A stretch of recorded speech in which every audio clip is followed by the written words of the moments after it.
Hey guys, how are you doing? I have some really interesting news to share with you all. I was just recently at a 10-day silent meditation retreat in Thailand, and due to a lot of different circumstances, I ended up cutting my retreat short by a couple days.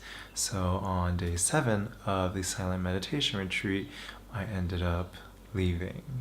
In a nutshell, the retreat was sexist, very old school, not great for any LGBT people. Bangkok and all these different places that you see in TV, news, and media, you might assume being gay with all the ladyboys, drag queens, everything is widely accepted, but culturally, it is very traditional. And putting myself in that environment, I understood a little bit that was gonna happen, but I didn't realize how intense it was.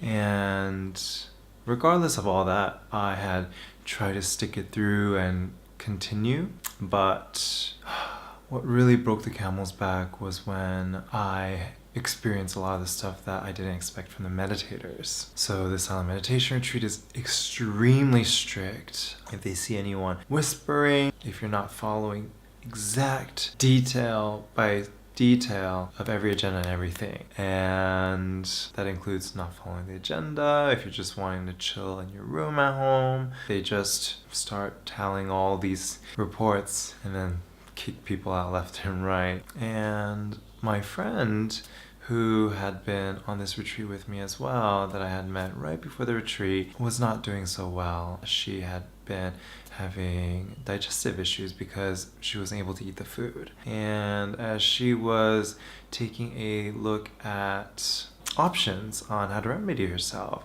she ended up deciding that she had to go home. But before that, she was laying down outside of her door, just kind of passed out, feeling terrible. So there were 100 people, about 50 women, 50 men there, and about only 1 or 2 women had stopped to ask if she was okay. About 90+% of the women that passed by, they stuck to the retreat, stuck to what they were doing, and did not bother to come help her. And for me to hear that, it was kind of disappointing. A lot of yogis come to find themselves, to find liberation, to become a better person, but in this instance, they were so focused on the practice and so focused on their own personal goal that when there was a moment to actually practice the teaching and to help another fellow meditator, they failed to do that. And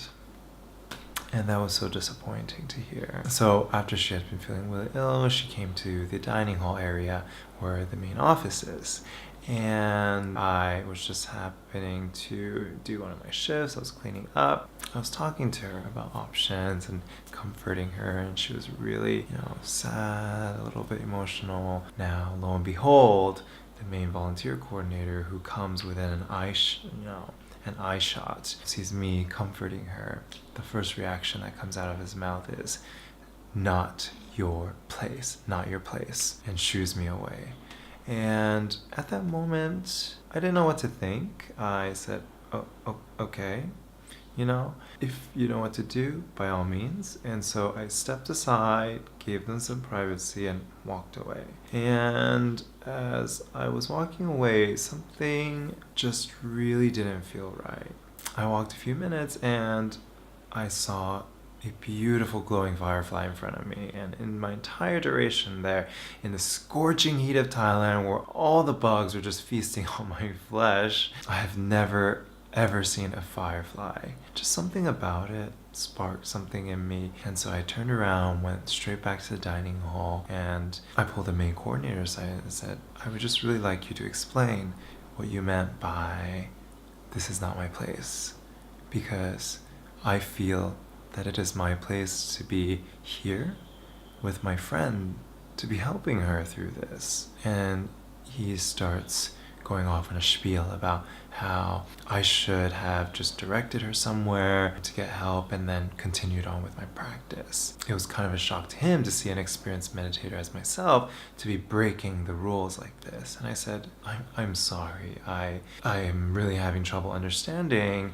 how a person's well-being is far less important than the rules of a silent meditation retreat. If in another scenario where someone's very sick or somebody needs assistance, I'm unfortunately gonna have to break the rules to assist this person. I'm not going to just walk away or to turn my eye away and expect somebody else to be helping them. And too often we see something and walk away assuming somebody else is going to do something about it. And there have been many casualties that have happened because of it. And in this scenario, it wasn't really a casualty waiting to happen, but if someone's upset, someone's feeling sick, someone just threw up, and they don't know what to do, that should be enough in itself. And so I just stood my ground. I kept disagreeing with a lot of the stuff he was saying. And then so I went back to meditate, to kind of sit through this experience a little bit deeper, to figure out how I wanted it to process in my mind and my heart. To tell you the truth, I was actually really upset by some of the other stuff that was happening. Aside from this, I had a call with my mom midweek. In a nutshell, that call was getting advice about how I should never run away from my problems. And so I said, you know what? You're right. If somebody I disagree with is in front of me, I'm not going to just run away. And so I was contemplating on leaving before, and then I decided to stay. And then something felt very different this time. And so I sat in a meditation session, and then I thought it through, and I said, what would it feel like if I were to continue? How would I feel? What is my heart calling me to do? Something about leaving somebody stranded by themselves to take care of their own health did not sit well with me, because that was what she was going to do. And so after that, I actually decided to leave and depart along with my friend to help take care of her, make sure she was feeling a lot better and eating much more digestible food. A big lesson here is really to find your own truth, to not question everything, but to use our innate intellect and curiosity to challenge some of the stuff that is right in front of us. I say this is just like as if somebody tripped and fell on a crosswalk and the light was red. Are you the type of person that's going to wait until a light turns green to go rescue them? Or are you the type of person that's going to step in at that moment? And of course, being safe and everything. Honestly, yogis, it was just so disappointing. And there's a lot of people, very young people, young meditators, who just blindly following every single word, instruction that was being put down, even at the cost of someone's well-being.